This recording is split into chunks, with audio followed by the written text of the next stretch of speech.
नमस्कार बच्चों, आज का हमारा विषय है विशेषण। यदि आप परीक्षा की तैयारी कर रहे हैं या एग्जाम दे रहे हैं तो आप ये वीडियो अवश्य देखें, यह आपके लिए बहुत उपयोगी है। तो आइए देखते हैं विशेषण। विशेषण किसे कहते हैं? विशेषण की परिभाषा क्या है?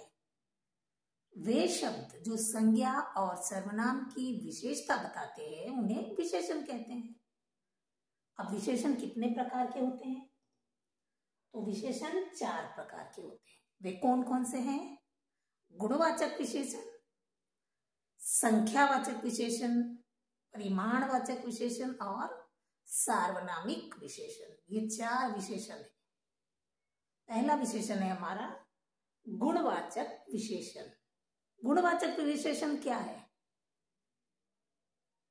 वे शब्द जो संज्ञा और सर्वनाम के गुण, दोष, रंग, रूप का बोध कराते हैं उन्हें गुणवाचक विशेषण कहते हैं। जैसे लोमड़ी चालाक है।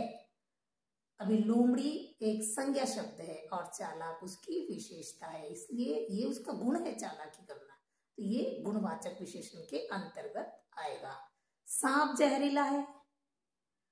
सांप एक संज्ञा है, व्यक्तिवाचक संज्ञा है, और जहरीला उसका गुण है कि उसके अंदर जहर है, तो ये गुणवाचक विशेषण के अंतर्गत आएगा। शेर दहाड़ता है, यह भी गुणवाचक विशेषण है। करेला कड़वा है। करेला संज्ञा शब्द है और कड़वा उसकी विशेषता है, इसलिए गुणवाचक विशेषण में आएगा। आम मीठा है। वह लड़की सुंदर है। जो संज्ञा और सर्वनाम शब्दों के गुण, दोष, रंग, रूप का बोध कराते हैं उन्हें गुणवाचक विशेषण कहते हैं।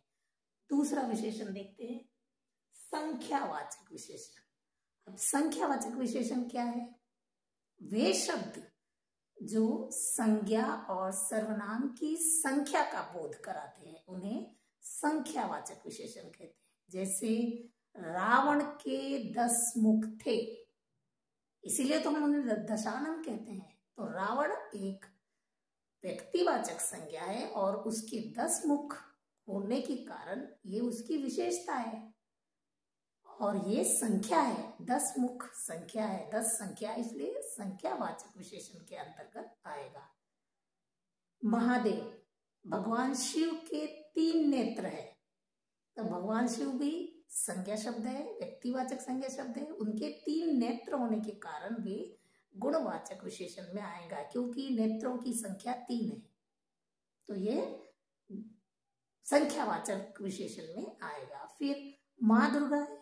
माँ दुर्गा के 8 हाथ है। अभी माँ दुर्गा भी एक व्यक्तिवाचक संज्ञा है और उनके 8 हाथ संख्यावाचक विशेषण के अंतर्गत आते हैं। गणेश, गणेश जी के 4 हाथ है, तो यह भी संख्यावाचक विशेषण के अंतर्गत आते हैं। उसके 2 घर है, यह भी संख्यावाचक विशेषण के अंतर्गत आते हैं। तो आपको संख्यावाचक विशेषण समझ में आ गया। वे संज्ञा और सर्वनाम शब्द जो संख्या का बोध कराते हैं उन्हें संख्यावाचक विशेषण कहते हैं। तीसरा है परिमाणवाचक विशेषण। परिमाण का अर्थ क्या होता है? परिमाण की परिभाषा क्या है? वे संज्ञा शब्द जो नापने और तोलने का बोध कराते हैं उसे परिमाणवाचक विशेषण कहते हैं। जैसे 1 लीटर दूध, दूध को हम नापते हैं कि ये कितना लीटर है, 1 लीटर है, तो ये परिमाणवाचक विशेषण के अंतर्गत आता है। सोना, सोना एक धातु है और सोना संज्ञा शब्द है, और उसे 10 ग्राम सोना, हम 10 ग्राम सोने को क्या करेंगे? नापेंगे, तोलेंगे, सोने को तोलते हैं, तो यहाँ पर तोलने का बोध हो रहा है, इसलिए परिमाणवाचक विशेषण आएगा। जितने भी ठोस और द्रव्य वस्तु है जिन्हें नापा या तोला जाता है वे सब परिमाणवाचक विशेषण के अंतर्गत आते हैं। जैसे चावल, आधा किलो चावल, अब चावल को किलो से नापेंगे तो ये परिमाणवाचक विशेषण में आएगा। आप कहेंगे एक किताब, संख्या एक है किताब की, लेकिन उसे तोलते और नापते नहीं है, उसे गिनते हैं। जब गिनते हैं तो वो संख्यावाचक विशेषण हो जाएगा, लेकिन 1 लीटर दूध को नापते हैं तो ये परिमाणवाचक विशेषण हो जाएगा।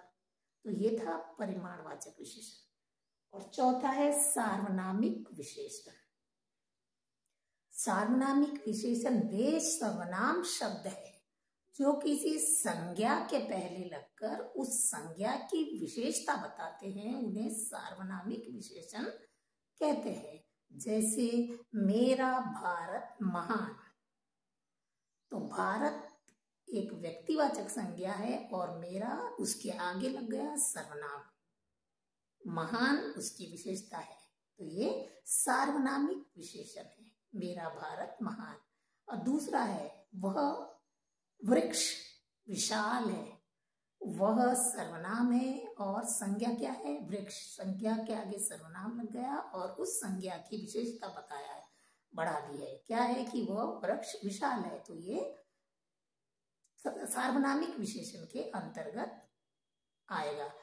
तुम्हारा घर सुंदर है, घर एक संज्ञा शब्द है और उसके आगे तुम्हारा सर्वनाम शब्द लग गया, इसलिए घर की विशेषता क्या हो गई कि वह सुंदर है, तो यहाँ सार्वनामिक विशेषण आएगा। आशा करती हूँ आपको ये चारों विशेषण समझ में आए होंगे। कौन कौन से? गुणवाचक, संख्यावाचक, परिमाणवाचक और सार्वनामिक विशेषण। अगर वीडियो पसंद आती है तो लाइक करिए और सब्सक्राइब करिए। धन्यवाद।